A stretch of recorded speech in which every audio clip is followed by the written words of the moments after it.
Hello and welcome to the final episode of the National Running PodShow. Here's what we've got coming up in the final one of the series. Sporting legend David Weir is here to give us an open and honest conversation with Mike. Host Jamie's back in the hot seat as he turns his attention to socks. With tomorrow's screening, we get a better understanding of our cardiovascular health. We're talking Chicago marathons with Sports Tours International. A double helping of Arj this week as we not only talk about marathon nutrition, but also some advice around the build-up period. And of course, our amazing sponsors, Runderwear, are giving away yet another £100 voucher, so check out this episode's and all the vouchers in the previous ones as well. All that and more coming up in this episode, so without further ado, for the final time, let's hand it over to our hosts. Hello everybody and welcome to the final episode of the pilot for the National Running PodShow. Now, look, we hope to do more of these because we hope you like it. So if you do, please let us know. If you hate it, also let us know. But write to Dom, don't write to us because we've got fragile egos. But thank you for sticking with us. Those of you who have done, we've got some awesome guests lined up for you today.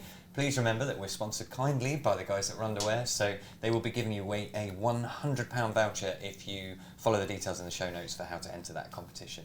Also, if you go to the Runderwear website and you want a discount, use the code PODSHOW for a 10% off. Now, for this episode, we're going to talk about favourite runs or favourite races. So, guys, what's your favourite race or favourite run, Elise? I'm going to go with race just because I can't decide between my favourite run. That was too broad a brief. So I was thinking... You thought there was a brief? Well... This show doesn't have that kind of planning. But race-wise, I was just thinking, what have I recommended to the most people recently? And I think I did a 3-day race in Ibiza last December, and it was basically 3 days. On the Friday night and then the Sunday morning, you did a 10k, and then Saturday you could choose anything from 10k up to ultra. You sorted your own accommodation out, so you could stay where you wanted. It was mega cheap. It was like €50 for all 3 days. You got an incredible goodie bag, a hot meal after the middle 2 days. And who knew Ibiza was so beautiful? I'd been there and not seen any daylight the last time I went. I've done a 3-day rave in Ibiza. Yeah, I've never done I had quite a different experience. It was so beautiful. It was honestly one of the most scenic. Was it along the coast, on the cliffs as well? Coast and then inland. I know, yeah. And I did the marathon route. Beautiful. And it was the perfect mixture. It was like trails, but perfect mix of runnableness, like lots of uphills. The food afterwards was great. I went on my own and met a new best friend in the doorway of the hostel, leaving on the first night. Spent 3 days straight with her. Hi, Maddie.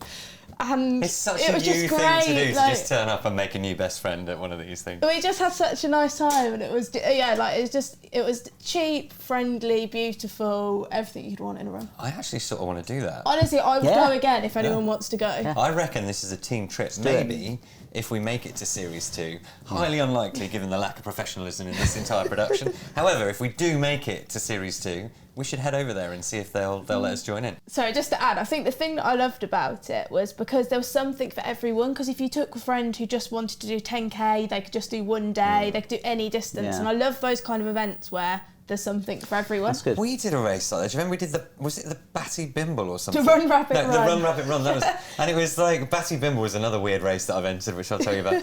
But that was, they had loads of different distances and you all camped out and you did a talk in the evening at the event, but it was amazing. And you heckled me. But absolutely. I was actually thinking of that as like another one of my favourite races because I loved that format, but I thought Ibiza was just a bit more sunny and beautiful. So. Nice. Jamie, what you got? I would have to go with Comrades Marathon in South Africa. Oh, what a win. It was okay, for those people who don't know what Comrades Marathon is a double marathon. And it's like 52 miles, isn't it? Yeah, 88k, 87k. So each year it starts in one town inland and then finishes at the coast, and that is downhill. And then the following year it changes direction and you go uphill. And it was amazing. Did you do up or down? I did up, so I did the up year. The whole weekend was amazing. It was a real experience. I think coming out of the city and sun coming up, and just the fact that you're in Africa as well, it's fantastic. It was just amazing. Like, I mean, it gets so much coverage, right, Comrades? So in South Africa, it's interesting. Like, I would go out there and I'd speak about the marathon, and they would say, you're not a runner until you've run Comrades. And I was like, I've got to do this comrades race. Like, what is this comrades race? And I sort of looked into it and I thought, oh God, that sounds pretty hefty. Double marathon, pretty humid, uphill. That's a bit of a challenge. So yeah. Well, and the brutal thing about comrades is the cut-off, right? Do you want to talk about that? So there's cut-off, and also the fact that it's all on road. So I think it is, don't quote me on this, but I think it's the longest road ultra. It's another Jamie fact for our podcast. That's totally not right. So we will maybe be fact checking the podcast. But at the end of the race, what they do is the person who's finishing the race turns their back on the crowd, and they have a clock, and it's a specific time, and they fire the gun. And you could be 17 hours, I think it is. Yeah, and you can be 10 yards away, and if you don't make it, you're out. You're done. Yeah. How brutal is that? And it is brutal, and half the country watch it on TV for that moment to see all the people's hearts being broken. Yeah, no, it's terrible. It was terrible. I mean, I was absolutely cooked after it. Totally cooked. I'd love to try that race. What's running that far on the road like? Because I just feel like I'd be injured within 3 meters of it. Like, how does that? The toll that must take on your body, is that very different to doing kind of that different? Yeah, I think so. trail? Yeah, well, I've not actually run that distance on trail, so I've got nothing to compare it. Like, I haven't done some of the stuff you've done, so I've got nothing to compare. But it was brutal. Yeah. It was brutal on the body. So I've done a 100-miler on the road, the Daytona 100, and I found that a lot harder on the joints because your foot strike is very similar, whereas on trail your foot is landing in a slightly different way, so it kind of minimises that stress, because if you do repetitive movement it gets worse. I think if I was going to go for my favourite run, it's not a race, it would be the West Highland Way. So I ran the West Highland Way last year with my friend Doug, and it was beautiful, brilliant, brutal, horrible, disgusting, cold, hot, amazing. It's stopping for a few whiskies on the way just to warm up. No, it was 90. You wouldn't do that, would you? You did it in one go, didn't you? Yeah, I tried. Yeah, 96. No, we did it in one go. So 96 miles in one hit, and it goes over some mountains. And when you get like halfway through, and they go, "Oh yeah, the next hill is the Devil's Staircase," which is the highest point in like Glencoe, and it's like, oh my god, it's rank but awesome. And I don't think I've ever hallucinated as much, and also seen as much amazing scenery as during that run. Ooh. Did you go to the Wetherspoons at the end?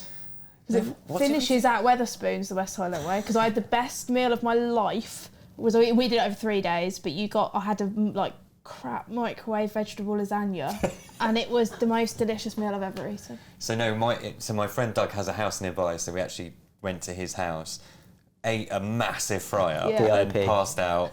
And then went out for dinner, ate enough food for 4,000 people, and then passed out and went to sleep again. Amazing. Anyway, these are the awesome races we have. Thank you for joining us again for the last episode of this season's pod show. We've got some awesome guests lined up for you. Let's go over to them now. Thank you to our host for their final introduction of the series. Let's just cut straight over to David Weir with the first part of his interview. Hi guys, for today's big interview I am delighted to be joined by 6 times gold-winning Paralympian David Weir. David, welcome to the show. Thank you for having me. Thank you very much for joining us. I mean, first of all, for people who don't know you, you're probably the most successful Paralympian of all time? I just had that discussion with Josh Patterson, but medal terms, no. I think Tanny's got more medals than Really? me. You got more goals though? No, she's got more goals. I think she's got, you might have to Google it, but I think she's got 15. Goodness me. Well, okay, so the second most successful. I'm obviously the... And you've got marathons as well to so check in I've as won well. more marathons than her. Okay, so, fine. Yeah, we're on equal par in that way. So, I mean, you are certainly one of the most recognised athletes. And for people who don't understand the different sort of classifications that you might race in, talk us through your classification. So I'm in the they say it's the hardest classification, but it's the top end of the classification. So it's para athletes that are spinal injury, low spinal injury. So the higher the injury, the lower the class. Got you. Makes sense. So 54s are mainly amputee and just para from like very low spinal injury. And then it goes to 53, 52, 51. Got you. And then there's the 34s, which is brain injury sort of classes, like Hannah Cockcroft's class. Yep. And that's sort of like CP, cerebral palsy class as well. So the higher the break, the lower the class. So the 51s will be a lot slower than us because they've got less movement in their arms and their body. So if you watch the 51s and some of the 52s, their times will be a lot slower than us. So that's how they do it. They do classification. So which kind of makes it fair because it's your. They do make it fair. I think it needs to be a bit more harder in some classes because I think some people do go in easier classes because they know they can win a guaranteed medal, in my eyes. But I think the classification needs to be revamped up a little bit. It's been around for a long time, and I just think it needs a bit of revamping because if you look at the times for the 53 women and the 54 women on the track, there's not much difference. Some of the 53 women are quicker than the 54, so it doesn't make any sense. It's confusing the public. It's quite confusing for people to watch, isn't it? Yeah, it is confusing, and I just think the governing bodies need to just get together and maybe, I don't know, get rid of it, but integrate it a bit more and make it highly competitive as well. So if there was like only 4 people in that class for that race, you know, if they made it a mixed class, it would be, you know, bigger. Yeah. And more immense. So it's more exciting, I guess, isn't it? Yeah, more exciting, but then people will probably lose out on the medal. That's the other side of it, that are on the borderline that probably deserve to be in that class. So it is a tricky situation. So I'm lucky that I'm in the easy class, you know, and there's like lots of us and you have to... It doesn't look easy. I mean, I've seen some of the videos of you moving along and what speed are you moving the chair at? Well, it depends. Like for 2012 on the track, I just remember looking at my clock when I finished, especially on the 800 when I had to chase the Chinese athlete down for that last 200. I was topping nearly, I think it was 22.5. Talk me through that, because that's quite an iconic moment, right? Yeah, it was. You know, I was tired by then. It was my last race, so it was the 800 metres. Obviously, I won the 5 and then the 15. And then I was just like, oh... So just casually just dropped in that you won the 5 and the 15? Yeah, won the 5 and the 15. So it's 6 gold medals across 2 Paralympics, right? No. So hopefully Paris will be my 7th.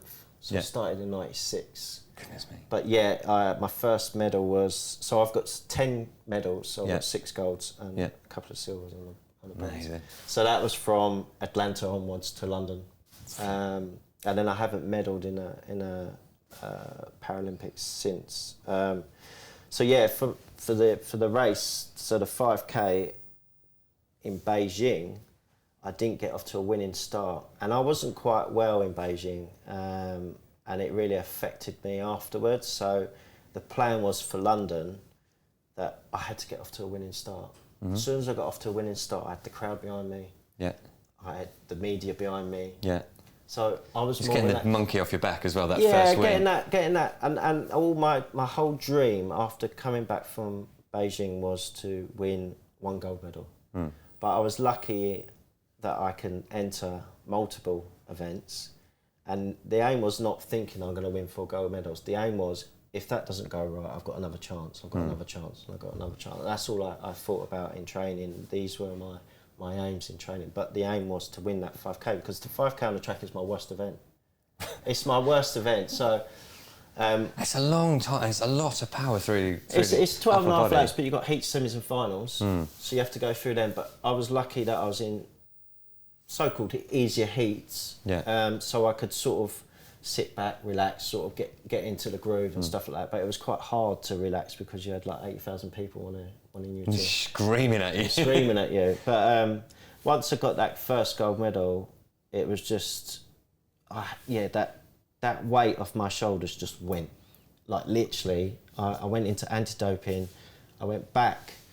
I wasn't even thinking that I had to be up at 6 in the morning to do the heats for the 1500s. So I went back, I probably got back about 1:30 in the morning. 6 in the morning the next day? Yeah, so the heats were about 9 o'clock, so I had to get up. Obviously you have to go to have breakfast and get ready and prepare, and then you had to go. I like to be at the track 2 hours before, because I don't want to be in a rush on the bus in case the bus broke down or anything. So you have to plan all this with the team before, what time you want to go. So literally I got back to my room, it was probably 2:30, 3 in the morning. So I literally went into the food hall, grabbed whatever I could see, I think it was pizzas or something, just grabbed Elite that. athlete nutrition. I know, but it was like the last thing I could see. So I grabbed that and a few orange juices and a bit of fruit. Literally ate that while I was going back to the room. I didn't even shower because I didn't want to wake myself up, because I just wanted to get a few hours in. Yeah. So I got a few hours in. I was actually buzzing from the night before, so Could you even sleep, or was your head just going? No, I couldn't really sleep. Yeah. I slept for a bit, and then I got up and had to do the process again for the 15, and the 15 I actually just scraped through, to be honest. So this is the thing I think people miss, is like the proximity of these events to each other, and the stress, the mental stress of you've climbed this massive mountain, I imagine, of emotion to win. Yeah, it's the emotions you can't train for. And the next day you got, I mean, physically you're obviously you're in elite shape, but mentally you must be all over the place. Yeah, the emotions you can never train for. When they kept saying that there's going to be 60, 70,000 people in the stadium, we've never had, a couple of thousand in a stadium. So how can we mentally prepare for that? We can't. Did you freak out? No. Okay. No, because I was used to pressure of London Marathon every year. The general public and people assumed that I was going to win every year, even though they didn't really understand. Because you kind of did. I did for a while, and I don't think the general public understood wheelchair racing and how highly competitive it is, especially in the 54 class. So I had that pressure anyway. So going into London, I didn't feel pressurised, to be honest. It's only after I felt the pressure, when the games had finished. What do you mean by that? Well, going into the games, I just treated it like the London Marathon. I just thought, well, everyone thinks I'm going to win, so I've got to win. And that was my mindset. So I've got to get off to a winning start, and that's what I did, and everything just fell into place after that. But afterwards, when the games finished, it was just the profile that I had, where I was a nobody, really. If you think in the sporting world, obviously people knew I did the London Marathon, and they probably knew that I won a couple of medals in Beijing, but they didn't really know me. Yeah, it would be in the sports article, but you'd really have to search for it. It would have been about that big in the sports article. In 2007, when I had 4 world records and I was the fastest man on the planet and I won London Marathon, I didn't even get mentioned for the Sports Person of the Year. That's mad, isn't it? These are the things, And that must piss you off, doesn't it? Oh, it did, yeah. When you see, I'm not going to say who was in the nominations, but when you see certain people in their nominations that year, and you're thinking, what the fuck do I need to do to get in that? Yeah. To get in that top 10 or top 12, whatever it was. You can't, because your sport for some reason isn't recognised. Well, that was pre-London, though. That was pre-London, and then after London, I just felt the pressure was greater. So the year, because you were more in the spotlight. Or? Yeah, more in the spotlight, and I felt the London after, because I didn't really train after 2012. I needed a break. I was exhausted mentally and physically. I'm not surprised. It doesn't sound like you slept. Yeah, it broke me for a while, and plus I didn't want to see my racing chair for a while, and training. And it was just, it was like military every day what I was doing, and I fulfilled my dream of winning medals, and so it's hard to get motivated again. I was going to say, it's like, because I mean, you smashed every expectation you had for yourself, and to be honest, no one saw that coming. No. that performance. I didn't see it coming. It was amazing, and it's like one of the greatest sporting achievements that we'll ever witness, I think. And coming away from that, how do you be bothered to do anything again? You've won everything. Well, there was the World Championships a year after in Lyon, and I said to the British Athletics, I said, look, I need a break. I can't, give the spot to someone else. I'm being honest. How did they take that? They were fine. Oh, okay. Paula Dunn was the team manager, and she was fine with it. Did they not put a bit of pressure on you? Because they were like, dude, you're going to win us some medals here. No, she was great, and she was always great as a team manager. I love her to bits, and she really backed me on whatever decision I made. But it was that London Marathon the year after that I trained, but I didn't train, if that makes sense. I trained enough to do the marathon. I didn't train enough to win it. So I come 5th, and I'd not been at the top 3 for a while. And as soon as that was happening, it was like negative. There was only a few comments, but it was on one of the major media outlets, and it just said, "Is this it for David Weir?" I'm like, come on. How old are you when you've had that? What age would you have been, roughly? So that was 10 years ago. You know, and I'd just done the biggest Paralympics of my life and won 4 gold medals, and it was like, is it time for him to... Isn't that brutal? It's just... And mentally, I was just like, really? 6 months ago, I was like on top of the world. Did you write to them? No, I didn't. I would have. And then every time I went into a race, I was putting pressure on myself to always win, because people felt that I had to win. But it was, you know, the sport was moving on. I was getting older. Everyone was chasing me because of what I'd done for the last 10 years. You know, I had world records and everything else. And you know, there is going to be a point where I'm not going to get in the top 3, you know, but that just drove me insane for ages. Even going into Rio, it was just like, if I don't medal here, it's the end for me. And it was, like, basically for track racing, that was it. I just couldn't... there was a lot of stuff that went on in Rio with coaches and stuff like that. You must have read on what happened. But for me, I just felt... Do you want to talk about that, or? I'm up for talking for anything. I think we'll stay with London for start, because we started that story about that home straight, because I want to finish that, because that's obviously... Talk us through what's happening. So going into the 800 metres, I'm on the start line and I'm in lane 7, I think, which is a poor lane. Even though I had one of the fastest times, I shouldn't have been in. I should have been on the inside, but I didn't complain. I just got on with it. So it makes a genuine difference for people who don't know track. Yeah, sorry, it makes a difference because on the front of our chair and underneath our frame, we have a thing called a compensator, which is set for each... Well, it's set for lane 1, basically, but when you do 400s, you can set it for each lane. When you're doing 8, you don't want 800. You don't want. Because you've got to come in. You've got to come inside, so you've got to fight the bend because obviously it's set for the inside.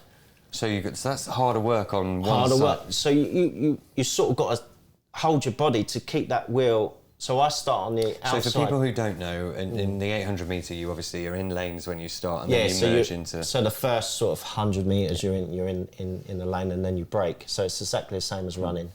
So I had to fight, but I think I had the Chinese athlete on my outside, and I knew it was the world record for the 400, and I knew he was going to go off. Right. So I had to just chase him. Do you want to like take him out? Is that like? Yeah, I just had to. I knew that he was the fastest. Mm-hmm. You know, before that it was Marcel, but Marcel had a terrible games. It all got to his head, and everything just went to pot. I don't know why. He was the fastest in the world. He was meant to win 5 gold medals, and it just didn't happen for him. Do you think that maybe your ability to handle the crowd? I think so at the time, yeah. So I knew I had to chase him. I knew Marcel would still be a threat, and there was a couple of Thai athletes that one Thai athlete that I was a bit wary of. So I knew I had to get off and get behind him. I didn't want to be in the lead, but I wanted to be behind him because it's 2 laps. Yeah.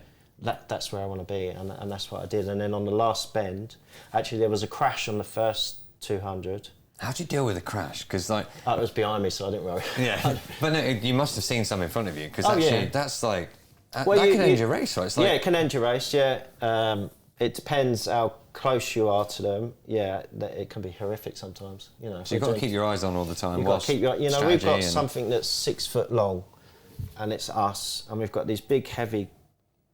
Well, I wasn't then. I was using mitt gloves, but they're 3D printed plastic gloves now, and you've got the tiniest steering because you want it aero.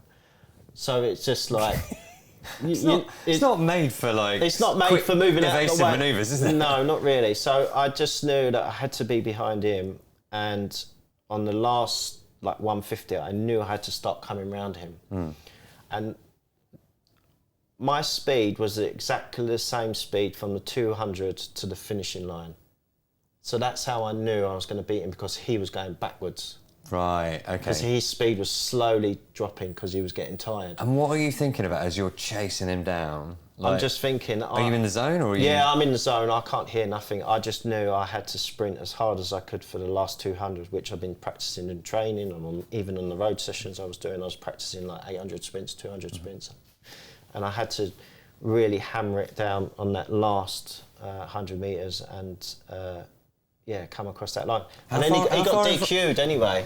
Did he get DQ'd? I didn't know that. So he got DQ'd anyway. What for? he come out of his lane in the first Which 100 goes to your point about being in the outer lane being harder to steer and But harder I move over to the outside of the lane anyway, so it gives your chair a little bit of a pull into the lane. But yeah, that was probably... It's quite exciting though to see that kind of race to the line, isn't it? Yeah, and it's been like that in our class for many, many years. You look at the marathons sometimes, apart from the last couple of years, because Marcel's been way ahead because he's got a new fantastic chair and he's just beating everyone at the moment. But do you think does that make a big difference now if you've got? Yeah, I've just got one.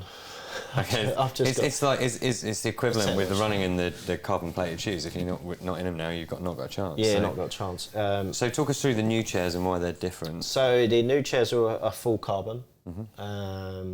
They're very expensive because every disability is different, so every size is different. So they're all custom made. They're all custom made. Right. Yeah, to a limit. I think the size is custom made, but the length, there's 2 lengths and stuff like that. They're very expensive. A pair of the wheels. So they've gone the cycling route as well. So the Swiss team, I've teamed up with Sauber, Swiss made. Right. So this is becoming like. So the project was after Rio that the next 4 or 5 years they wanted a chair for Marcel for Tokyo because he was losing. He was losing races or just about winning it, and he wasn't. Even in the marathons, I beat him a couple of times in 17 and 18, and Daniel Romanchuk, who's a young American, was beating him comfortably. And then as soon as he rocks up in Tokyo with his chair, he just wins 4 gold medals and walks away with it, And since then, he's won all the major marathons. Yeah, so it does make a huge difference. So there's a technology, but it's a bit like cycling in that respect. It's a crossover between athletics and cycling. We're on athletics rules, but everything else is cycling basically, but without gears. Let's go from sporting success to sock success as we chat to Runderwear's Jamie about socks. Hey, it's Elise, and I'm here for a bit of kit chat with Jamie. You'll recognise him as one of the hosts of this pod show, but he's also the founder of Runderwear.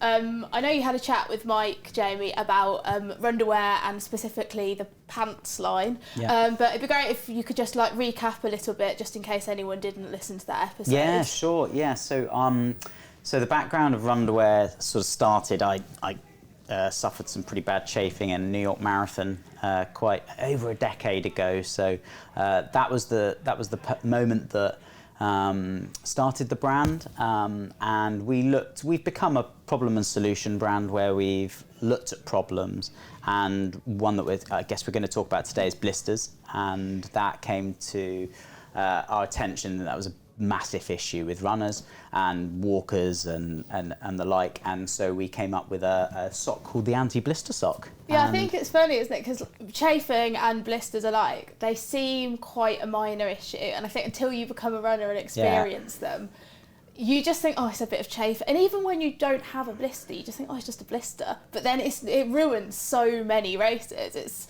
such an issue. So tell us about the socks, because I love socks, so I'm really excited about this. Before we get into it, did you get any blisters on a huge run around the UK? So I say that I love socks. I think I'm quite lucky and I'm just not that blister prone. So on that run, so for anyone who doesn't know, I ran a lap of Great Britain. I got 1 blister.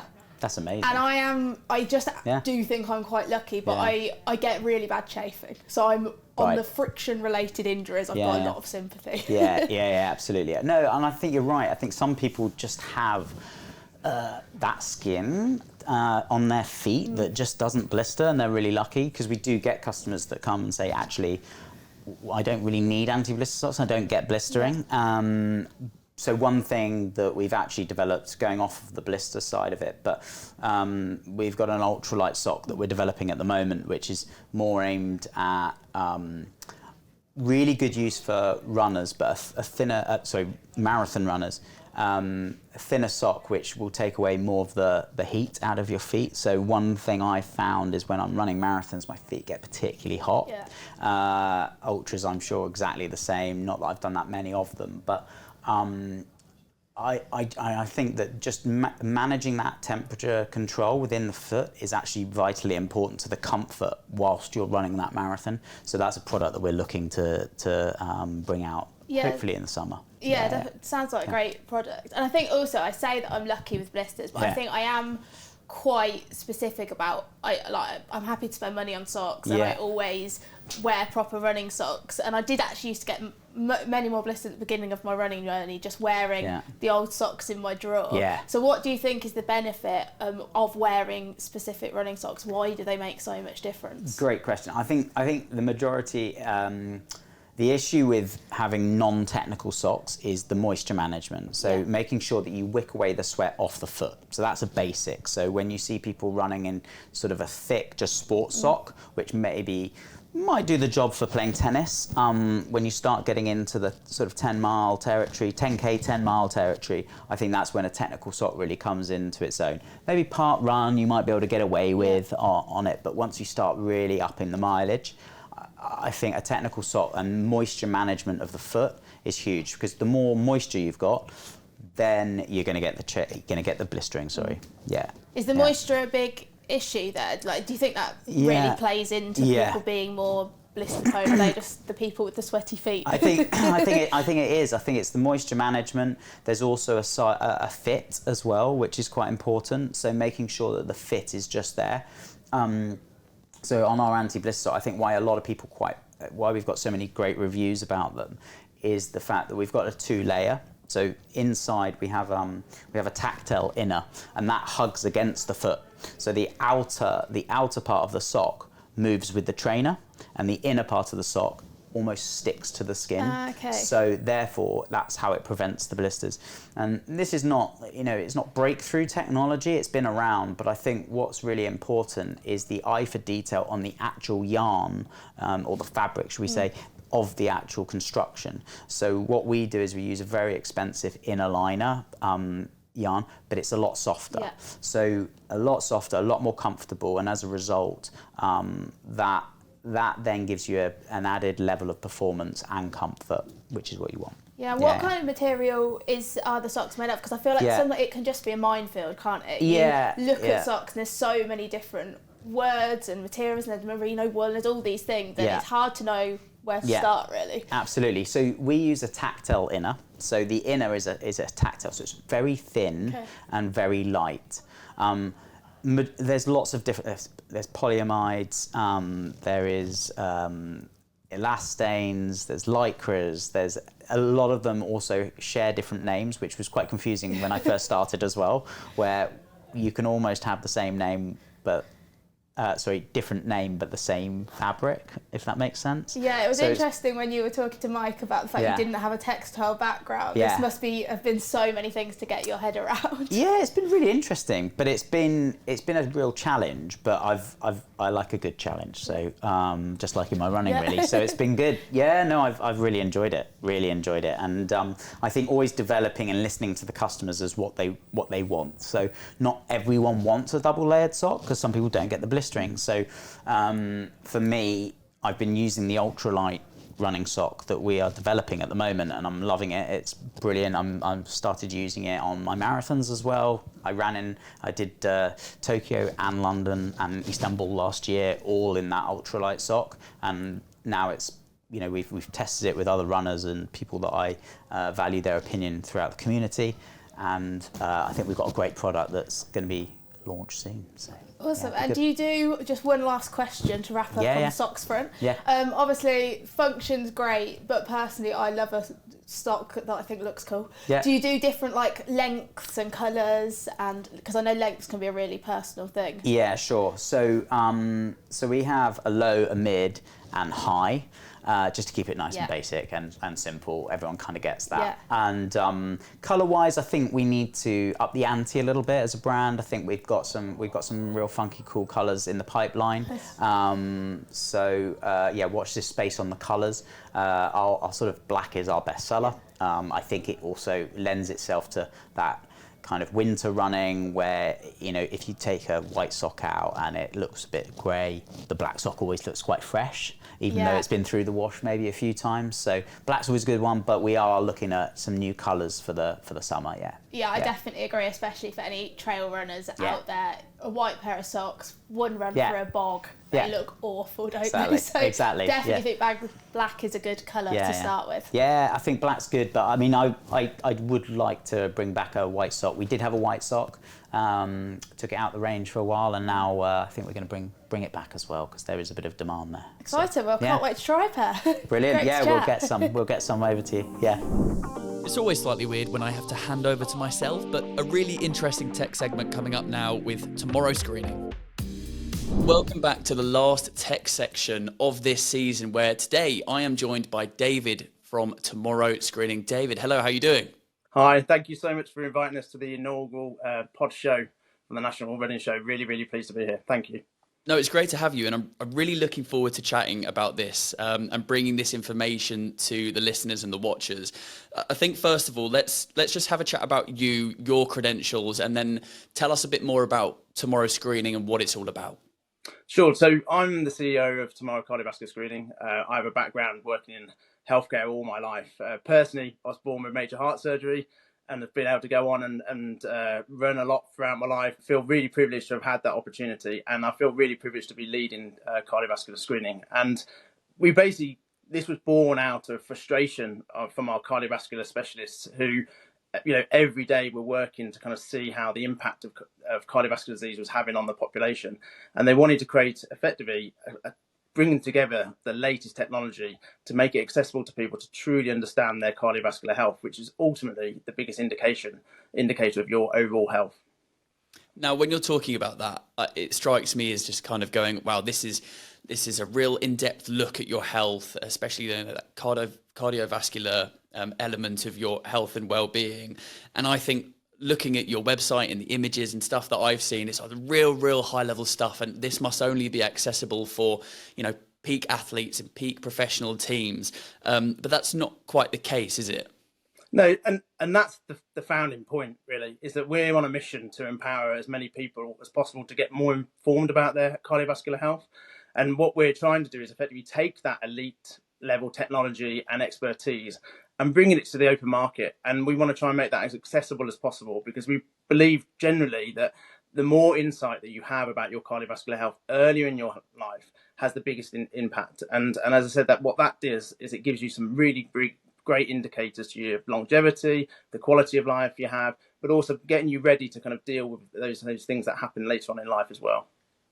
I'm going to ask the obvious question, because obviously people, I guess, when they're thinking about their own health, cardiovascular and their heart is going to be one of the main things that people will think about and worry about, especially maybe as you're getting later in age. But why the focus on cardiovascular disease specifically for you and Tomorrow Screening?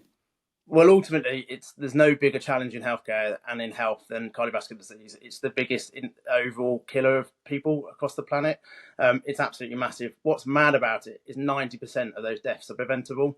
And yet access to screening and insight is really limited. And that's why we're trying to basically launch our platform to improve that. Now, ultimately, this is to give people that ability to really change and get insight to how healthy they are and what they can do to kind of maintain that and fight that as they get older. Particularly for runners, I think someone who has had a heart condition and someone who has ran marathons, it's about kind of giving you the confidence to know where your limit is. It's also about making sense of the data that you have access to, but also getting insight to a lot more data as well. And therefore, you can really start to fine tune the training that you do and link it to your health. So yes, you do all this fitness that everyone's embracing, which is phenomenal, really. But what we want to be there to do is to give you that real insight into your true health underneath that. One thing that we've really established that the main hosts of this season have been talking about throughout, and just when we're looking at different tech, is the real obsession that people, especially runners, will have in their running, and many to do with tech and numbers and all that type of thing. And we've seen the increased use and focus on wearables and all those type of things that give us more data and feedback. What next step does this take that will give you kind of that more information and more education around your body than maybe the things that you see in popular use at the moment? I think the phenomenal thing we have all seen is just how technology has enabled, data and insight to your body much more accessible, and that got accelerated through COVID. Equally, what accelerated through COVID is actually the appetite from people to want to know more and more about their body, which is great. What there is ultimately a limit to where the wearable can do that, and what we do is we fit in just above that, where actually some in-person or remote testing can really give you some further data points. In particular, when you do the pulmonary exercise test, which is known as CPEP, you work out your VO2 max, which is effectively your maximum oxygen exchange rate, which is fantastic, and that gives you a real good indicator of your fitness, probably the best indicator. We also stress ECG of your heart, so you really know actually how is that functioning. So effectively the engine of your body, how is it functioning during really quite stressful events and exercise. And also it talks about your resting exchange rate as well, which again tells you about how is your body metabolizing both its fats and its and also its glucose during exercise, and actually how can you train to improve that as well. And so I think we fit just above effectively the wearables, where we work and complement that data really for people. Cardiovascular seems to be quite a buzz term, but can you tell us exactly what that actually is and what it means? I'll keep it really simple. Effectively, it's your engine, which is your heart and your circulatory system, and how effective your body is at basically optimizing that flow around your body to make sure you get the energy where you need it and when you need it, and to keep you functioning as a human and pushing yourself when you're doing exercise, in particular running. And it's part of our service is there to both detect and act as a barometer for your own personal health. But in that detection, it is about that prevention. 90% of all cardiovascular disease is preventable, and that is about heart attacks, strokes, aneurysms, vascular dementia, a whole bundle of things that unfortunately affect almost half the population on a daily basis. And we've all got examples probably that we know of someone, a family friend or someone in our family who has been affected by it. And that's why we're focusing on that, because it's the biggest health challenge on the earth. And we think the more informed people are, the more that we can help prevent that in the future. I think you've explained the why of this really, really well. I just want to focus on the what for a minute. Okay, sure. What will I be faced with when I come in for a screening? What will I see? Sure. I mean, we effectively run 3 core packages. One is a kind of fully remote package. Another is a kind of one-off deep dive into what your cardiovascular health, and the third one is our kind of optimized membership program. Effectively, they all start with a real detailed cardiovascular focus questionnaire, which looks at your sleep, the way you eat, exercising, your family history, but kind of just gives our cardiovascular specialists, doctors, real good insight to kind of your background and who you are personally, and actually what do you want to get out of this. That's key as well, the motivation. That's then followed by a blood profile. So we'll do some bloods on you, and we can do that remotely. And these can be tailored to both men and women if you want to. So that's quite important as well for people to really maybe get some added value from that. We do some continuous blood pressure monitoring at home. That can be done at home as well, because that's, again, from our vascular team who's really wanting to know your circulatory system. Seeing how well your blood pressure functions is actually a really good indicator of actually how healthy you are. And then once you step into the clinic, what you get is effectively a vascular specialist looking at all of your main arteries around your body. And what they're looking for is actually early detection of disease, but also how well and effective that blood flow is going around your body. And that's really key, because effectively, if that blood's not flowing effectively, then effectively you can't exercise as well as you can, and you can't live as best as you can either. And that's really good. And it's that combination between early detection of disease plus also working out how to optimize that health.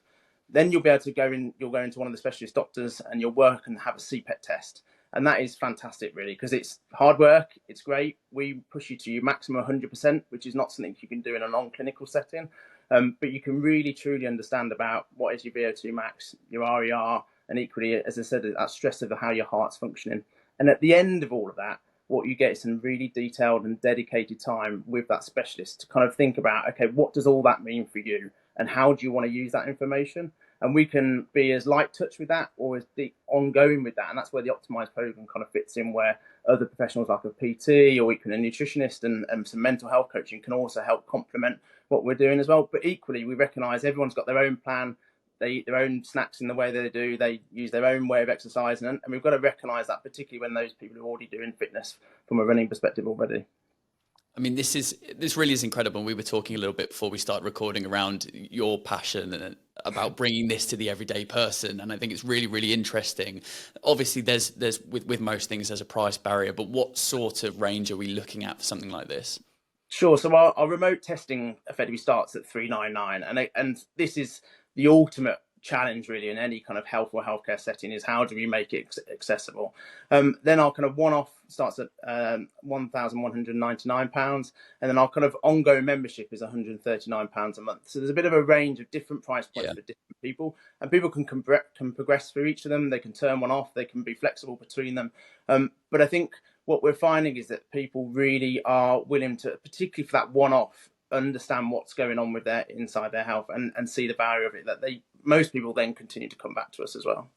I think what we've had this before when talking on a previous episode with a performance coach, of talking about the barriers with a coach that's going to support you, and obviously there's particular barriers there, but actually the money that you spend, and if you're spending it in the right place, is you're spending it in a quality place. You're going to get the right information. Actually, it's going to save you money in the long term if you think about, the benefits that you bring to your health. So I think, everything that you've spoken about here, and I realise we've just got a limited time, and I think you've covered everything really, really well. And I implore people to go and find out more, because it's incredibly, incredibly interesting. And I think you're doing such a good job. But I think, if people are out there and want to have this next step and support not just their running, but their overall health, where can people go to find out more and find out more about Tomorrow Screening? Also, we're on Instagram, Tomorrow Screening, and equally, www.tomorrowscreening.com. But you'll be able to find us. We're also at next year's show as well, and we've got quite a big stand exhibiting there, and there'll be the opportunity to pre-book into that, and there'll be obviously further comms about that. So we're really excited to be part of next year's show, as we kind of came there this year as well. So hopefully looking forward to meeting as many people as possible. Fantastic stuff. Thank you, David, for joining us on this tech section. Thank you.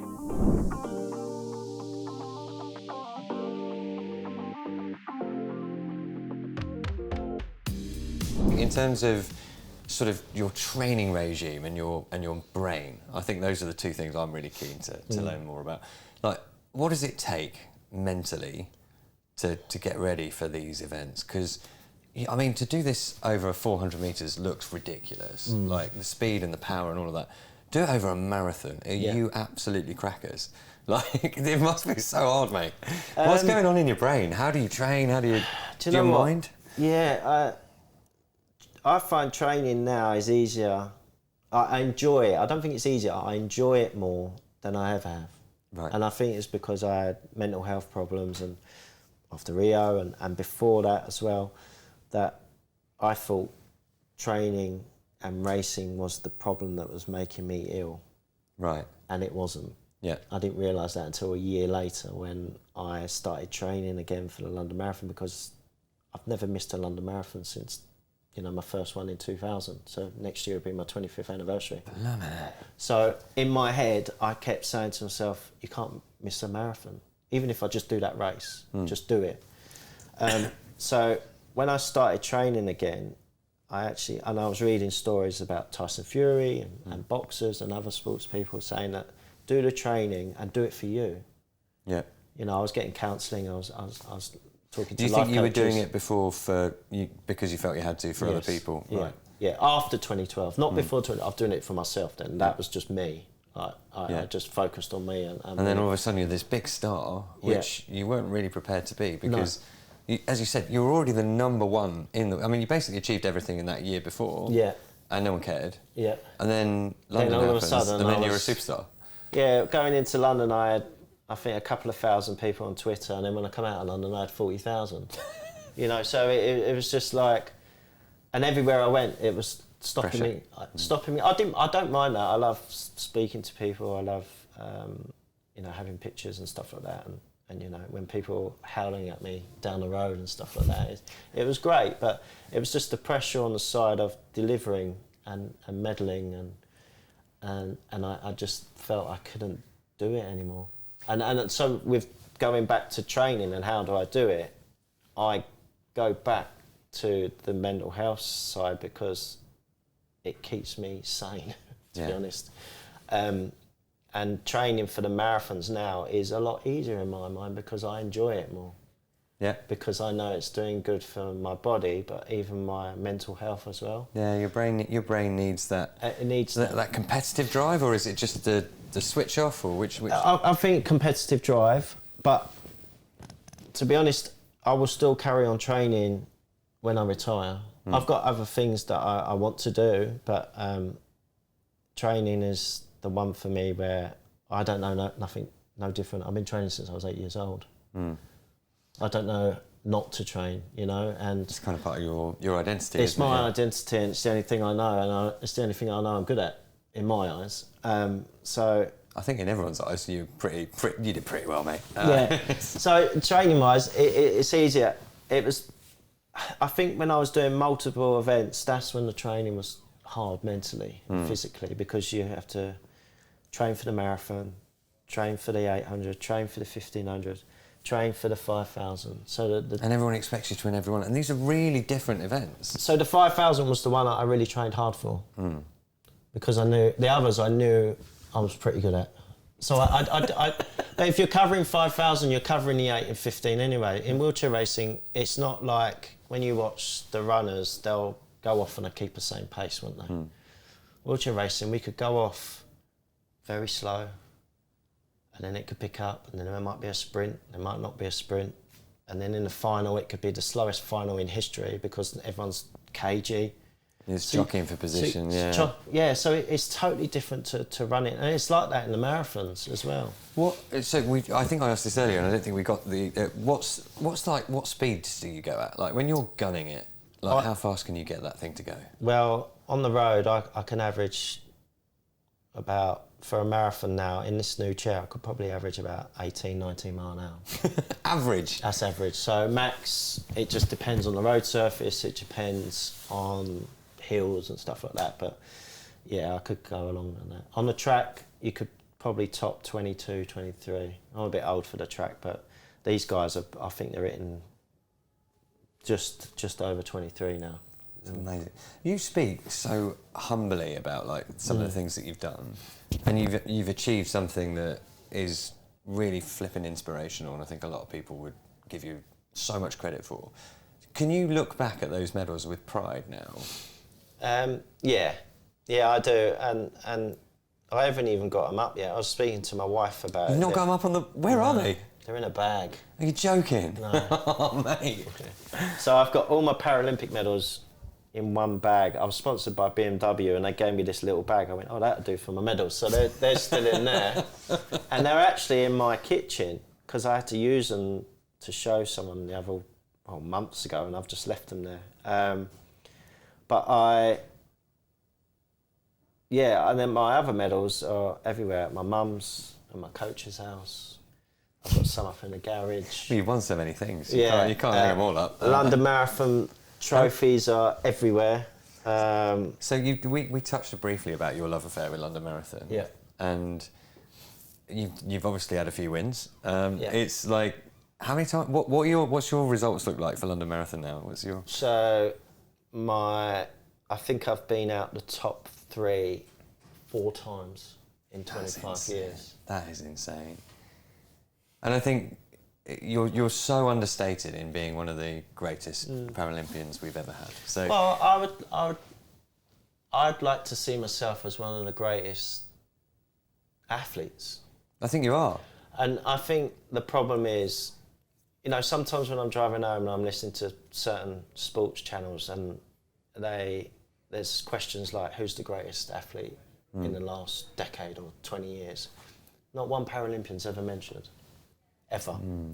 You know, and it makes me sad. I'm not talking for myself, but other Paralympians like Ellie Simmons and Tanny Grays and everyone else, and we just don't get mentioned. And sometimes that's not the public's fault, or even the people on radio shows, because we're not in the papers. We're not on TV. We're not in the papers for our achievements. Ellie's probably been more famous outside of her sport because she's done other things. So, which is great, because it's a great career after you retire. But I think we just don't get the appreciation. And I just, I've been fighting for it from when I first won London Marathon in 2000. I thought, right, I've made it. Yeah, so I imagine sponsor checks are coming in. Yeah, I thought... Never going to have to buy anything again. Yeah, Is that how it works?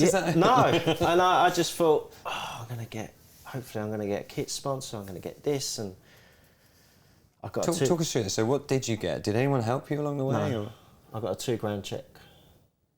And that wasn't it, because we wasn't part of the London Marathon, even though it was in London. It was done by Disability Sport England. So they're a charity. You got a £2,000 cheque for winning London Marathon? Yep. It's changed now though, right? So next year is the London Marathon is the first major marathon to make it equal prize money. Brilliant, which is, I mean... 50,000, which is great. It's not the best out of all of them, but London, since, you know, obviously me doing it, the mini marathon from 8 years old, and going and winning the junior races and then stepping up and winning in the major the marathon distance, they've embraced us.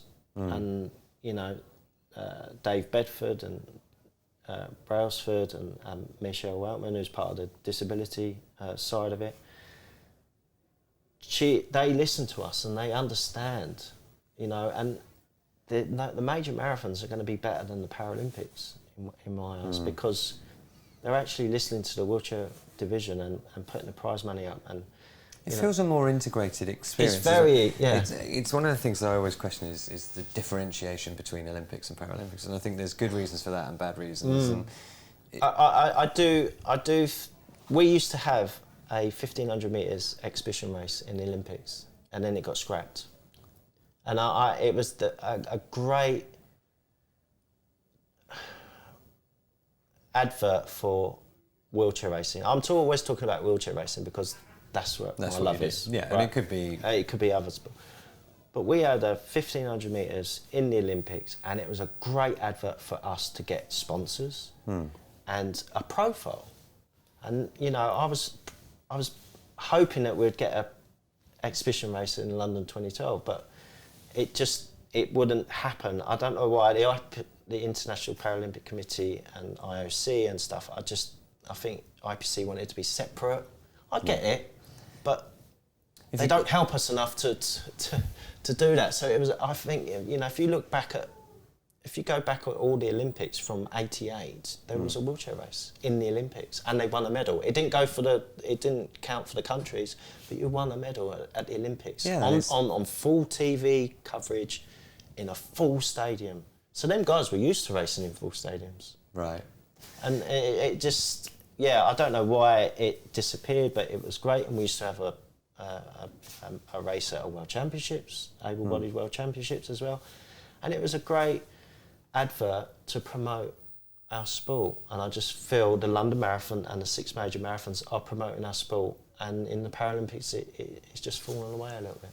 Which is a shame. Look, I think any sponsors or brands that are out there that are listening, I mean, this is a call to arms, really. And I think, you know, I'm certainly not going to be able to solve this problem, but it does feel like it's a problem that's easily solvable, and amazing that people like you are speaking out about it. I think actually, Hannah's done a piece in the paper this week and spoke about how we haven't got enough money invested in wheelchair racing, talking about the race chairs and stuff like that. And do you know what? We'll put that link in the article, in the show notes for the podcast, so that we can share that. And we'll also put some links to you. So if is there anything we can do to sort of, as a running community and the people who listen to this podcast, to get behind it? I just think it just needs to back all the Paralympians and give us the support that we need. Not just for me, because I'm at the end of, you know, my career, but the next generation coming through, we need to. They need to feel what I felt in 2012. Yeah. And I just don't see another games. I think Tokyo would have, if it wasn't COVID hit. Yeah. Because they would have done it amazing. The stadium was amazing, and I was gutted for them, to be honest. I just feel each games now of Paralympic games have to prove themselves better than London. And no one's done it. London was so good, wasn't it? It's just literally the greatest. And actually, it did feel parity between the Olympics and the Paris. Yeah. I felt, and I think credit to London. Credit to Seb Coe, credit to Locog, credit to all the backroom staff to push the sponsors to not just sponsor Olympic athletes, but Paralympic athletes as well. Yeah. And we just need that to go on. We need investment in technology. You know, it's an expensive sport. I think I literally could spend 6 hours talking to you, and I'm very conscious that Dom's waved at me about 4 times that I've overrun the time by a mile, but I am going to ask you a couple of questions. I want you to give me your 3 biggest highlights from your career in just quick, and why are they special in one sentence? My Athens first medal. Yep. Was the 200 metres, silver. No, sorry, bronze. And that was exciting because it was your first, right? It was my games that I come back because I had time out. I didn't go to Sydney, I had time out. So I was a young 17-year-old, wanted to do whatever. Have a couple of beers. A couple of beers and other things. And I wanted, so Athens always sticks in my head because it was the stepping stone to what I did in London. Yeah. And obviously, 2012 was just, you know, I'd be very surprised if you didn't mention it. I can't pick one. I'll give you 2012 as a whole. As a package. And actually, 2017 and 2018 London Marathon wins. Nice. You managed to make that 4. I like it. I like what you did there. But yeah, them 2 stick in my mind because I was going through a lot of mental health problems at the time. In 2017, I didn't have any emotions when I crossed the line. It was a really weird feeling. That's mad. Yeah, I didn't. Such a huge achievement that you've trained for all year. And I didn't have. But I knew I was going to win halfway through that race. I was welling up like I was going to cry because I knew I was going to win because of all the problems I had previous years and going into that race. But I knew I was going to win. And that's when I told everyone that I had mental health. So 2018, I celebrated both wins. Because I was so technically it is one moment. Yeah, I like it. Moment, so yeah. and how do you celebrate? Like, do you have a couple of beers or isn't that? Yeah, sometimes it just depends. I don't really drink, to be honest. But sometimes after the London Marathon, the athletes get together and we have a beer and stuff like that. Do you have a cheeky pizza or is it? Are you a militant about your diet? No, I'm not militant. I am starting to rein in on my diet because I felt like I had to change it as I've got older. But yeah, I like a dirty burger, to be honest. So this is the first time I've ever been compared to an elite athlete because I feel like me and you have the same nutrition strategy. Yeah. So I'm taking that. I think that's a good note to finish on. Yeah. David, you've been awesome, mate. And thank you. Thank you so much for coming on. You've been the greatest probably guest that I've spoken to. You're certainly the greatest Paralympian we've ever produced. So thank you very much. Thank you on behalf of us and everybody on the podcast. And hopefully we'll get you on again because I've got 10 million other things to talk to you about. I'd love to come on again. Legend. Yeah. Thank you very much. Cheers. On to the next one, guys. If I was jealous enough listening to New York Marathon last week, then listening to Chicago might just finish me off. But here comes Sports Tours International. Hey guys, welcome along to this pod's race review. And to do this one, I have Ben from Sports Tours here. Now, Sports Tours can help you organise trips to major marathons around the world. And today we are going to talk about Chicago. Ben, tell me about Chicago. I've never run it. Is it good? You've got it. Is it fast? We'll get you an entry, Mike. It is okay. You heard that here first, guys. This is on the pod. Free entry for me.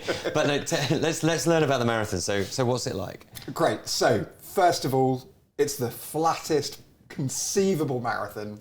And as a result, it's a lightning quick course. So the world record was broken in 2023. Numerous world records. Sorry, that's the men's world record. So I think it was 2 hours, 1 minute and 34 seconds. Pretty close to my time, yeah. Breathtaking. I'm pretty sure I did that well. So I actually ran Chicago the same race and I crossed the halfway line in around about the same time. But no, it's an extremely flat course.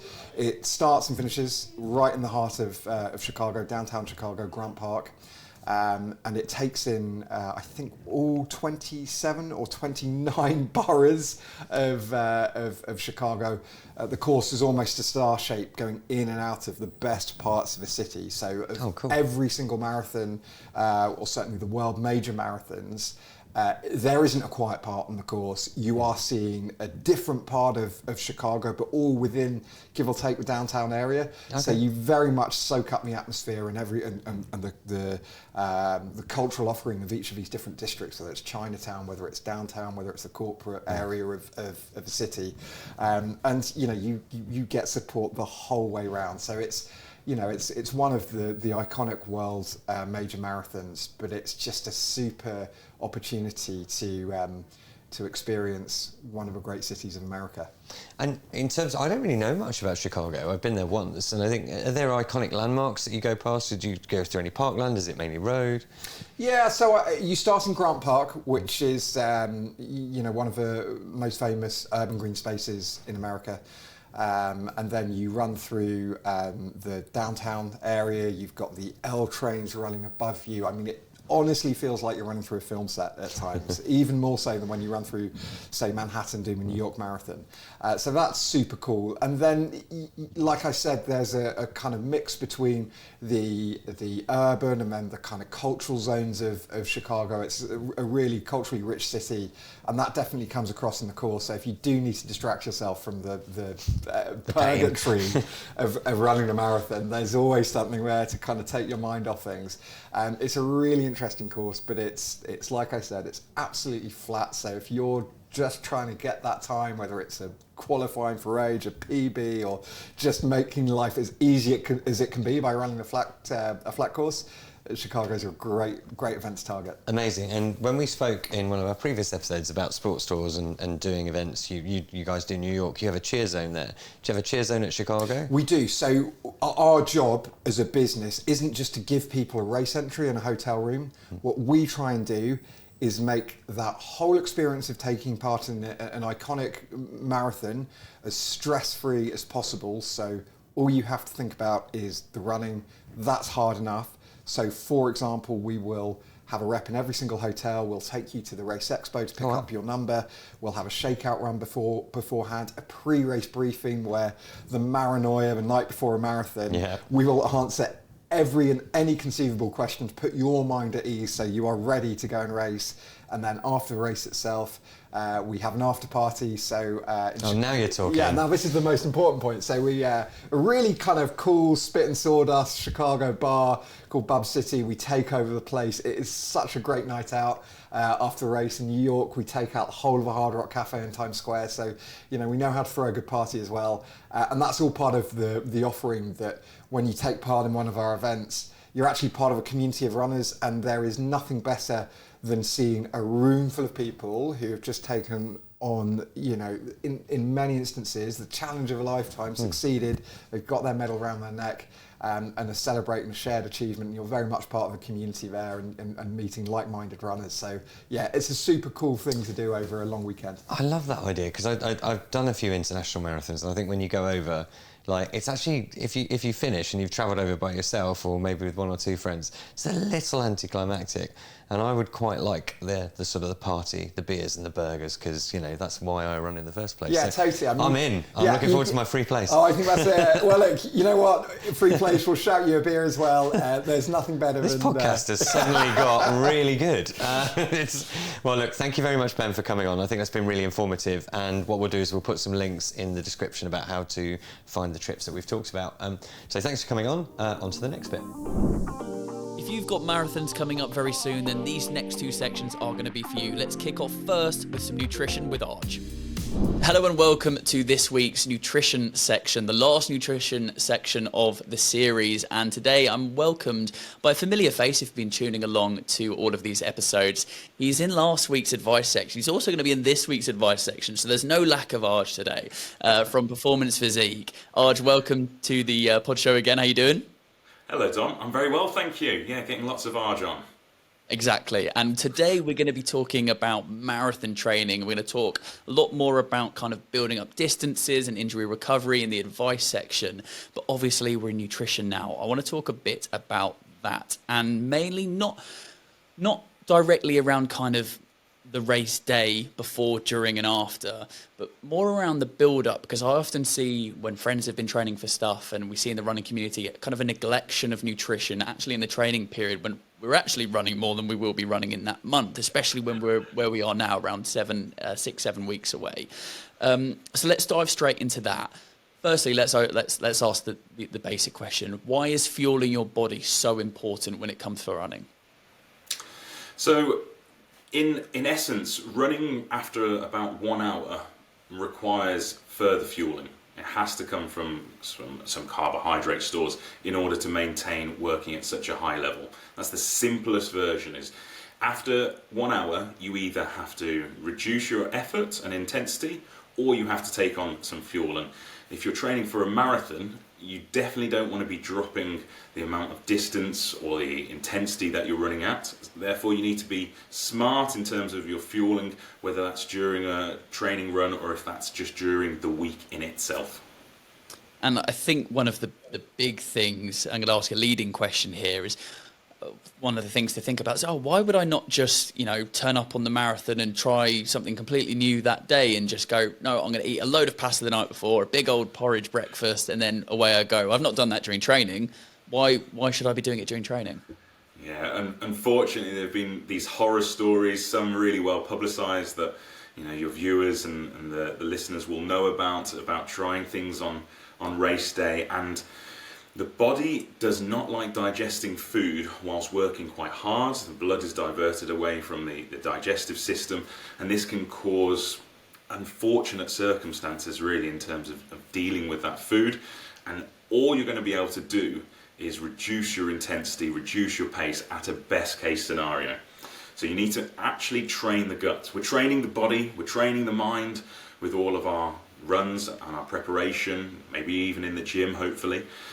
You need to also be training your gut, and that is a real thing that researchers have identified. You need roughly 6 weeks to fully train the gastrointestinal tract to absorb as much carbohydrate as is ideal. So right now is definitely the time to start training your gut to absorb as much carbohydrate whilst exercising at quite a fast pace. And not something doesn't work for everyone. I think that's one of the big things we've taken over the last few weeks, particularly through these advice and nutrition sections, is that I think it was on my first half marathon. I saw a friend said, "Oh yeah, I've got these really chewy bars." And I thought, "Oh, perfect, loads of calories. I like them." And then about halfway through, I went to eat one, and I think I almost choked because I couldn't breathe and I couldn't eat, and it didn't work for me at all. And I went, "Hold on, how come bad advice?" But actually, it works for that person, my friend. It doesn't work for me. So I think, how can people start to figure out what will work for them, whether it's hard gel or just kind of more liquidy type things? Yeah, this is such a correctly timed point, Dom. You're not going to believe this. I've scheduled a post for about 2.5 hours time to come out saying my friend recommended this and why that's a terrible idea to follow advice. So fantastic. When we look at nutrition, there are correct principles. There are scientific principles that apply to every human. There are then massive individual differences between us in terms of likes, so just basic texture like you alluded to there, or in terms of how comfortable we feel. So we know that running with energy on board is better for you. However, it's my own personal preference as a practitioner, but also as a runner, just to actually not consume something before I go out on a run, which is obviously against the science. So if I was training for a marathon, I would probably do the majority of my work with some fuel on board because I know that's the right thing to do, but subjectively I don't enjoy it, so some of my runs are going to be on an empty stomach. When you look at your intake of nutritional gels and bars and things like that, this is the reason we need to train with them for a period of time, because all of these gels, all of these bars, they're all very, very different in nature. Ideally, you want to be looking for the simplest sugars as possible to make things slightly easier. However, I know loads of us dislike that texture, the gloopiness of a gel, which, by the way, 15 years ago was an awful lot worse than it is now. So if you've never taken gels to now, just be thankful. The scientific development in these gels from the companies has been brilliant. But yeah, you have to understand that one person's, I don't think this episode is sponsored, is it, Dom? So I can name them all. But you can name who you want. So one person's high five might be great for them, but really unsuitable for another person, and they would prefer, a Morton or an SIS gel. And I've noticed that with my clients over the years, that there are massive differences to taste, tolerability, and the amount of water that person feels like they have to take on board at the same time. So you need to go and train with all of these different gels, find the one which works for you the most, I'm not going to say you're going to enjoy any moment of this, but the one which you can stomach the most. And ideally keep things really low in fat, really low in fibre, and just really high in glucose and fructose. The last question I want to ask you is around kind of, again, we're going to talk more in the advice section of this episode around building up distances.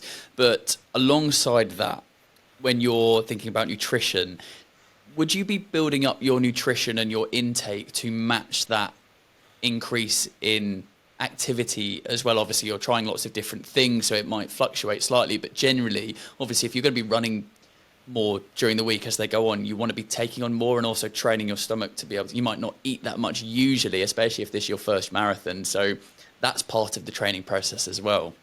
Yeah, it's an area where we see two opposing teams generally. So we'll often have people who perhaps are newer to running, perhaps are carrying a little bit more body weight than what they would ideally run at during the marathon. And there is a scary thought of thinking, I'm doing all this exercise, I need to fuel it, and actually gaining weight. And then there's the opposing side who are fearful of gaining weight or fearful of consuming and perhaps have a history of eating disorders who don't fuel sufficiently.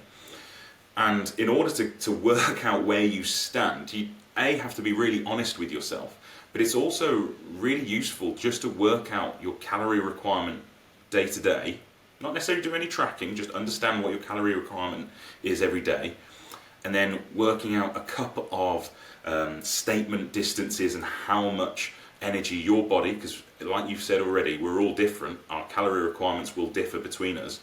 So for a 10k I need this amount of fuel, for a 20k I need this, for a 30k I need this.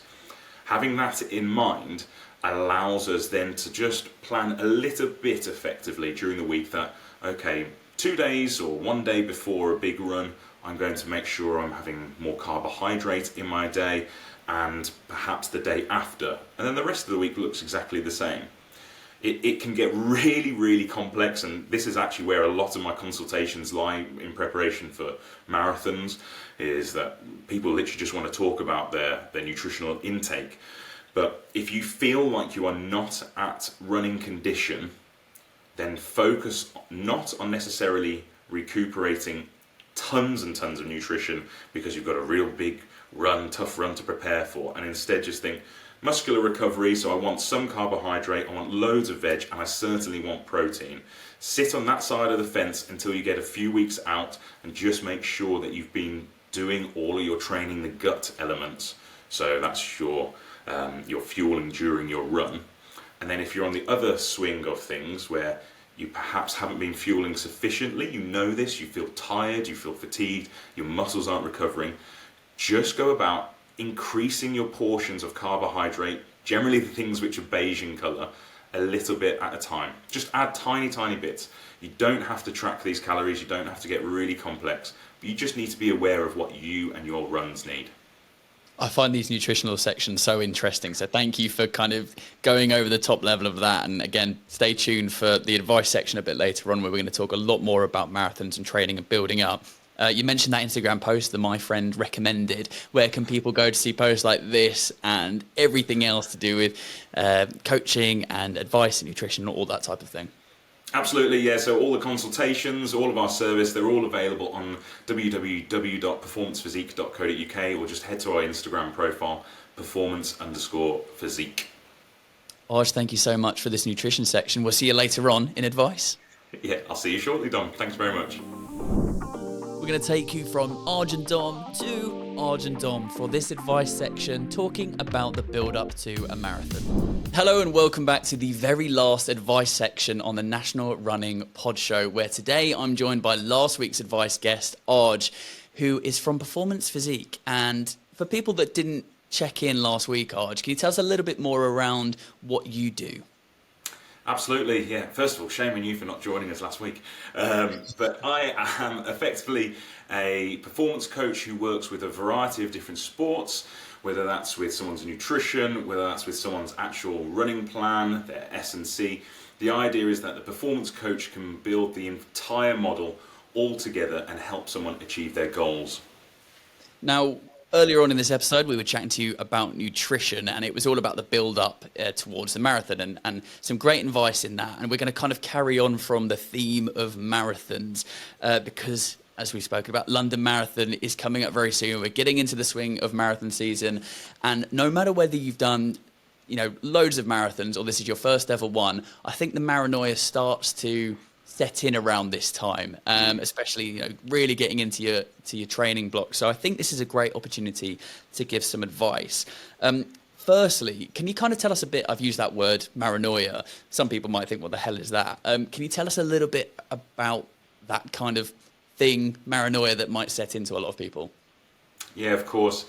The concept really is just like any major event or any big thing for you, any big deal that arises. There's nothing special about it being for a sporting event. It's just those nerves, the little bit of anxiety that arrives, that you've got some kind of challenge or something which is putting you outside of your comfort zone that is perhaps playing a little bit heavier on your mind. Now you know that date, and London Marathon, I think it's just about 7 weeks away now from when we're recording, and you're starting to think, have I done enough at this point? Am I going to get to my goal? Am I going to get to that finish line? And those ideas, those thoughts are now starting to circulate. And I imagine those ideas and thoughts start to circulate because it's, like I said, that training regime and the miles that you're running are starting to ramp up. And I think that's where I want to start, is that people will often be running distances in their training that they've never run before, maybe in events and just casually before. So what would be your advice to people that are building up these distances, gradually, but quite in a quite extreme way in terms of going and building up 3-6 miles each week? What would be your advice to do that in a kind of constructive and safe way? Yeah, it certainly does rely on where you're at in your training so far, and that even includes what you were doing prior to training for London. If things have been going really well for you and you're quite an experienced runner, maybe this is your first or second marathon, but you've got lots in the bag in the past. Standard rules, like 10% increases on week are very safe generally. I don't use that rule myself with my athletes and my clients. I tend to look at slightly bigger increases and then hold them for 4 weeks and then another big increase. But doing things sensibly is generally the best way forwards, because 7 weeks gives you a very short period of time realistically to now recover from an injury. So if you feel like you're slightly behind on your training, getting ready for the marathon, now's not the time to be thinking, I need to make up for the lost mileage of last week. You went to the pub perhaps, you watched Arsenal win another game. And you maybe missed out on 10-15k. That 10-15k in the whole realm of your training program isn't going to be a lot. Therefore, now's not the time to make up for mileage. Now's to make sure that all the mileage you do is effective and efficient. So look at your week, look at each week, and give yourself an idea that you want to leave at least 7 days prior to the marathon as your taper. So for us right now, we're 7 weeks away, say. That means we've got 6 weeks to make a performance improvement. We can make a lot of performance improvement in that period of time, and the average runner only needs to get to about 18 to 20 miles of the entire marathon duration within a training session. So you don't need to be trying to run a marathon in preparation, and you'll be surprised, Dom, I see so many people doing this, running a tester 2 weeks out from the marathon. It's the worst thing you can do. Instead, look for your longest run to be about 4 weeks out, 3 to 4 weeks out from the marathon itself, and then just work backwards from that date. What is manageable in your week to get you there? And do not do 2 incredibly tough sessions back to back. Yeah, you've used a word and a kind of the phrase taper that you and I both know, and experienced runners will likely know about. But I've actually had a couple of friends talk to me quite recently that are training for events and races, half marathon upwards, kind of going, I would just assume that I continued going for, start with your 3 miles and then you build it up. And the week before you do your 22 miles and then I'm doing my 26 miles. What's the taper? Why would I go back to doing less to do more? Why is that period so important? It's that glorious moment where you feel fresh. That's why. Fresh psychologically, fresh physically. It doesn't mean you don't do anything during that week. It means you're just reducing the total volume that you run. You still have activity. You still perhaps have one tougher workout, which is at the start of that 7 days out, to test some paces, to test what it feels like to run a little bit quickly. You still do your mobility workouts. You probably drop all of your strength training.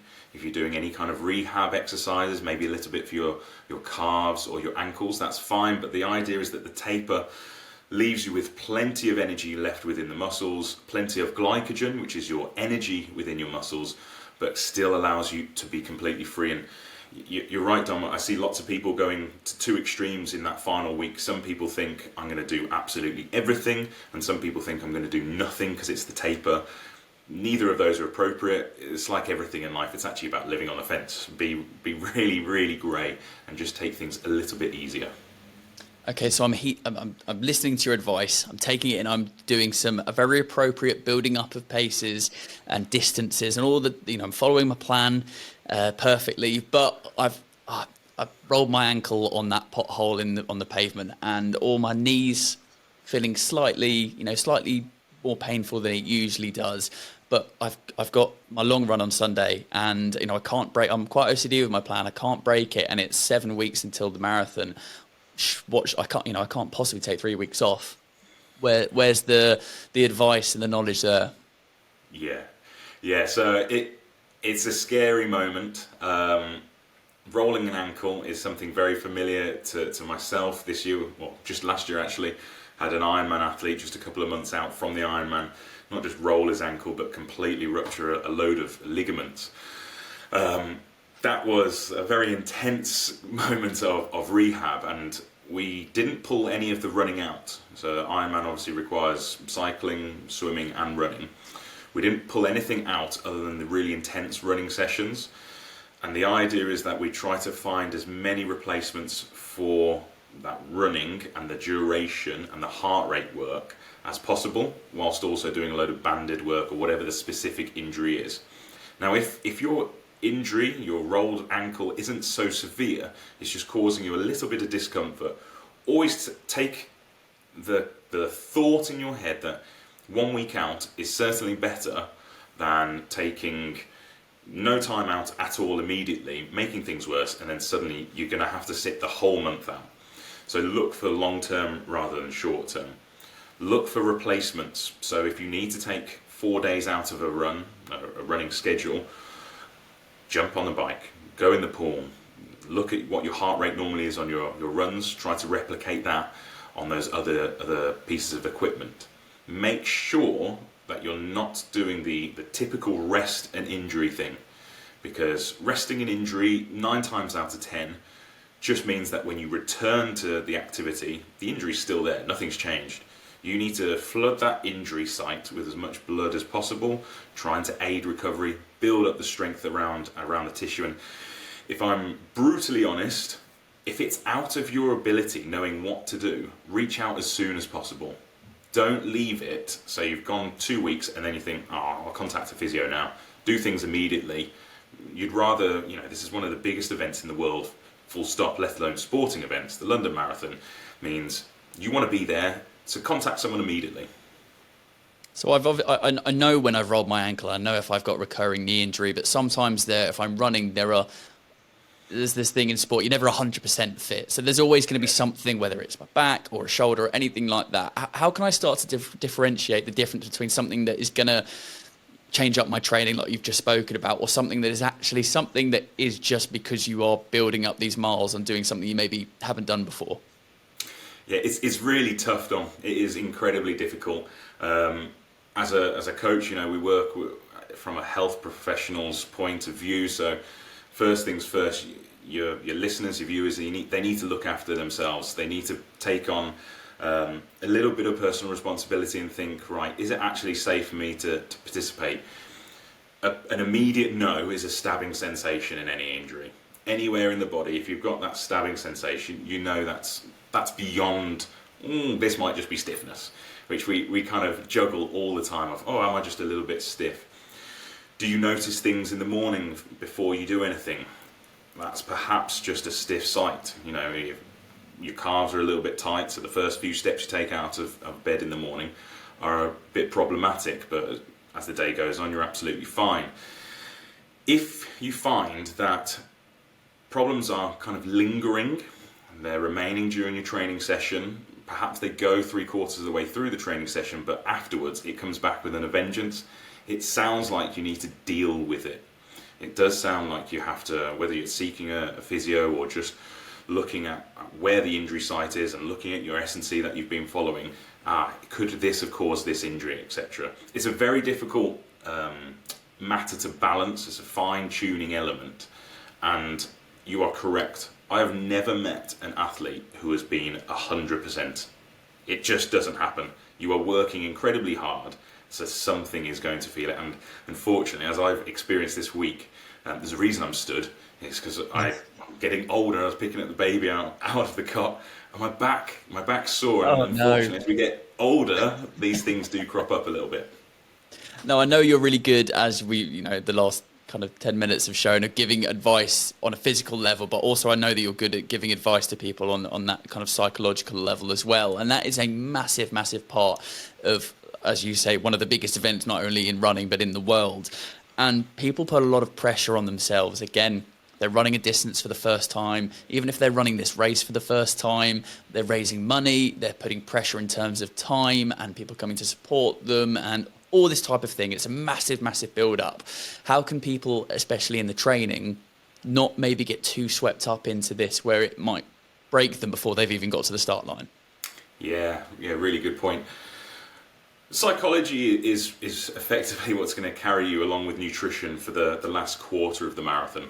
The running itself is kind of done by that point. I know it sounds crazy, but we're relying just on nutrition and your determination. And what I always would recommend is that in preparation, in those weeks training up for the marathon, that you practice certain cues in your head. There's one of my athletes who loves to use a bit of kinetic cueing, so basically taps his fourth finger actually, to remind himself of good successful occasions in life, whether that's sport or outside of it. So when training gets a little bit tough, he taps that fourth finger, tries to think about being in the moment of success. So perhaps in the build up for your marathon, you've done a half marathon, you love that sensation, you bring those positive thoughts back, and that happens throughout. You should use that on race day as well. In terms of like managing pressure up to the date and perhaps some of the fundraising, that is really, really difficult. You have to remember though that no one is actually putting any of this pressure on you. It's all coming from within. Don't focus on too many steps ahead. Focus on that one step ahead, that mile ahead. Constantly stay in the moment. Don't allow your brain to start sweeping ahead. And as you approach, I don't know, mile 15, maybe you've never got to mile 15 or 16 before and you're starting to feel a little bit tired. Stop thinking anything negative. You literally put a full stop at that moment. You say out loud stop, and you think back to all that hard work that you've been through to get to this point. And this is where psychology and physiology meet. The idea behind training is that you go to the depths, the really horrible, murky bits of training, so that on race day, you don't actually have to go as hard as that. Your pace should be slower than what you've done in training. Your pace should allow you to think, I've been here before, and it's certainly not as bad as that horrible training run, which was in February and all that rain and snow and all that kind of business. And just constantly bring yourself back to the moment that you know that you have been here before and you can push on further. I'm going to echo what I think Mike said last week when he was recording with you. Was I could talk about this, and there's so much more in depth we could go into like for ages and ages. And I think you've covered really well the physical, kind of the top line stuff, the physical and mental things that will reassure people when they're going through training. Just help them out because this is a really important time leading up to a really important event. So for people that want to find out more information about what we're speaking about, but also around what you do and coaching and support, where can they go? Absolutely, yeah. If they head to performancephysique.co.uk or go on Instagram and YouTube, just type in performance_physique, and we'll pop up. We have loads of free advice there, stuff from the London Marathon last year, a lot of that covering mindset, and they can basically pick up some free tips and advice, or reach out to myself and the team, and we'll do our best to help you. And those links will be in the description and the article associated to this and all the relevant places. Arj, thank you for giving some advice on this final episode of the National Running Pod Show. It's my pleasure. Thanks for having me back, Dom. Thank you so much for joining us. Just a final goodbye from the three hosts that have carried us through this season. So that is it, people. That is the end of season 1 of the National Running Show Pod Show in association with Runderwear. Thank you for sticking with us. We appreciate the support. Please email us. Please let us know if you'd like us to do this again next year, or if you'd like us to do more of these sort of things, or if you've got any suggestions for how we could mix it up a bit. If you could maybe find a better host, someone, not like us to be rubbish. We're all right. But yeah, actually, someone to replace me. Let's bring Dom back in. He doesn't like being behind the camera. So thank you to all of our supporters. Big thank you massively to Runderwear for everything that they've done to get this show to the market and to bring you all of the inspiration and advice that we have. If you would like to enter the final competition to win £100 of Runderwear vouchers, then follow the notes in the show notes, or head over to the Runderwear website. Use the code PODSHOW and you will get 10% off. Now, we have been talking about favourite races and favourite runs. Now I want to talk about least favourite races or worst runs. Jamie, what's your worst run or least favourite race? Okay, got it. Hong Kong Ultra. Okay. At the peak. I was 2 weeks I was in China, travelling through China, not really having the normal nutrition that we would have. Went off, and the ultra starts at the same time as the half. So I went off, obviously bolted out with all the half marathoners, and nutrition was pretty ropey, and I'd got to the last 10k, and it was like that, and I was just dead. How long was the ultra? It was about 50k, 55k, so it wasn't that, but it was the incline. As you know, I'm more of a flat marathon kind of runner. Yeah. But I just thought, I'd just do it at the weekend as a bit of a training run, bit of fun, get out there, speak to a few other runners while I'm on the road, and while I'm in Hong Kong, and I totally under-prepped for it. And I paid a massive price, and so I didn't really enjoy that race. That's the race that stands out, where that one moment where I thought, what am I doing? What am I doing? I mean, I'm sure we've all been there, right? And you guys running a lot longer than I do normally in ultras probably have that more than me, I imagine. So what's yours? My worst race is also the race that I'm going back to this year, and it's only my worst race because it's the one that I failed at. Yeah. And unfinished business. Now I want to get some. I'm actually doing it again in June, and it's a brilliant race, really well organised, and it's the South Downs Way 100. Okay. And the story about this is Ewan Thomas, who is a friend of mine and somebody who speaks at the show, he's 400 metre runner, and we were training him to do 400 by 400. So if you run 400 metre 400 times, that's 100 miles. Yeah. So we made a film about this. Ewan was being trained up, and he wasn't doing any of the training. He was doing really badly. We were like, he's never going to make it through this race. And then the person who was supposed to run the race with couldn't do it. So they went, Mike, can you run with him and show him how it's done? I was like, course I can. I got this. I'm amazing at running. And we did the 50-mile training run. That went really well. Ewan struggled, but I actually felt great, and I just knew I was going to smash it. Yeah. And we're making a movie about this thing. So just before we set off, there's this scene of me and Ewan, and we're going, whatever happens, man, we don't quit. And it's like really emotional. And then pretty much the next scene is me going, I think that's it for me. I think I'm about done here. It was 17 miles in. I made it to 50. It was so hot, and I really couldn't handle the heat, and I was swaying all over the trail, and I was like lying under a bush to try and Was it your nutrition? What was it? Or hydration? A little bit nutrition, definitely hydration. Yeah. And I definitely went out too hard in the heat. Yeah.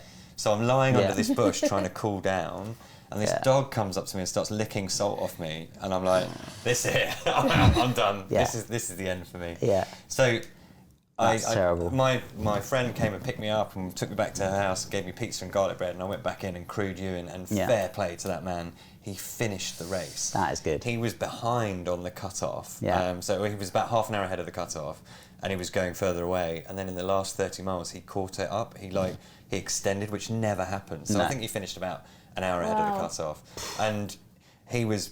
That is the mindset. That shows the of an mindset. Olympian. Yeah, I was going to say it's the mindset of a competitor. That and actually, if you want to say, it's on YouTube. If you look up 400 by 400, it's on the Run Show TV channel. You can still watch the movie of me crying in a hedge and Ewan being an absolute hero. So, Elise, what's your worst race experience? So it's the first ultra I ever tried to do. Tried being the operative word. Yeah. And I'd say it was an equal part bad experience because of my input and the organisers. So I'd never run an ultra before. I had no idea what it really entailed. I hadn't done any training, all the usual stuff. But I'd read a blog post where somebody said they had ran 100 kilometres and that they had done it with their mind and they hadn't done any training. So I've done loads of things in my mind, but they didn't actually happen. So I Is this on TikTok? Yeah. It was a blogger. Yeah. So I thought, well, that's fine, I haven't done any training then. I'll run it with my mind. But it turns out you need your legs as well. So I just wasn't fit enough to be attempting this race, which obviously How was long was this race? 100k. Oh my God. Started at a random town in the home counties and you ran into London. It's a race that only ran that once, it never ran again. And it was a terrible race as well. So it was meant to be fully waymarked, but there were no signposts at all. Everybody in the race got lost. I decided at the marathon point that I could not possibly go on, so I ducked out, cried in a graveyard for an hour, phoned the race organiser to say unfortunately I was dropping out as you're meant to. He shouted at me and said it didn't look good for business if he had dropouts.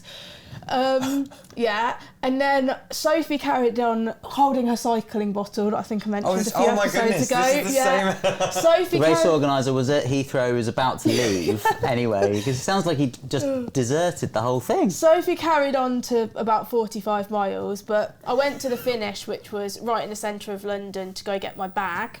And the finishers were coming in at that point, but nobody had arrived from the race. So the finish line wasn't up when the finishers were winning, the first finishers. This sounds like a kind of watchdog kind of Yeah. thing. Oh, yeah, I signed up for an event and there was no finish line. It really surprises me that this race didn't run again. It was really strange. So obviously I didn't go in fighting form. I wouldn't have finished if it was the best race in Can the I world. ask how you found out about the race? So Because there's got to be a story here. Poster in a phone box. Yeah, I was going to say. the year was 2015. I was going to do a different race, I think, and then for some reason I couldn't. But it was just before I was about to do my run around the coast. So my logic was, I'll train really hard for this 100k, then that'll put me in good shape to start this challenge. Yeah. None of these things happened. I didn't do any training, I didn't finish the race, and I just remember Sophie's boyfriend saying, if you can't finish this race, do you really think you're going to do this big run around the country? Yeah, but you did it though. Yeah. You did it. Also, Sophie's boyfriend got really annoyed that I called him Sophie's boyfriend in my book. Oscar said that. Okay, so there you are, guys. We've all done bad races, we've all done good races, but actually it's really important that you get out the door, you put your shoes on, you go for a run and make the best of it. It's always fun. Thank you, both of you, for being part of this show. I think it's been fun. Yeah, Have you it's enjoyed been great. it? Yeah, it's been great. Thanks for having us. I Yeah. hope we can do it again. I sort of genuinely feel like this has legs, and I really hope you guys do. We like doing it, so if you would like us to do it again, please let us know. Please like and share and do all the social media things that I don't really understand. I'd just like to say a massive thank you to Runderwear for supporting this whole show. Don't forget, you can still enter the competition to win £100. Follow the link in the show notes, it will tell you everything you need to do, or head over to the Runderwear website and use the code PODSHOW to get 10% off. Thank you so much for being with us. Guys, it's been awesome, it's been emotional. Thank you very much. Thanks for listening. Thanks so much. See you all soon. And with that, we come to the end of the first season of the National Running Pod Show. Thank you so much to those of you that have been joining us throughout the season, whether that's listening or viewing. Please do let us know how you got on with this series, how you thought about it. We want to do more of these, so please do get in contact. If you're listening, then please do leave a review. If you're watching on YouTube, then subscribe, like, comment, and also reach us on Instagram. Tell us all of your thoughts and feelings, because we want to do more of this, bring more information to the world of running, and we have fun doing it, so why not? Thank you so much for supporting us through this first ever National Running Pod Show. I've been Dominic Brown, and hopefully we'll see you very soon.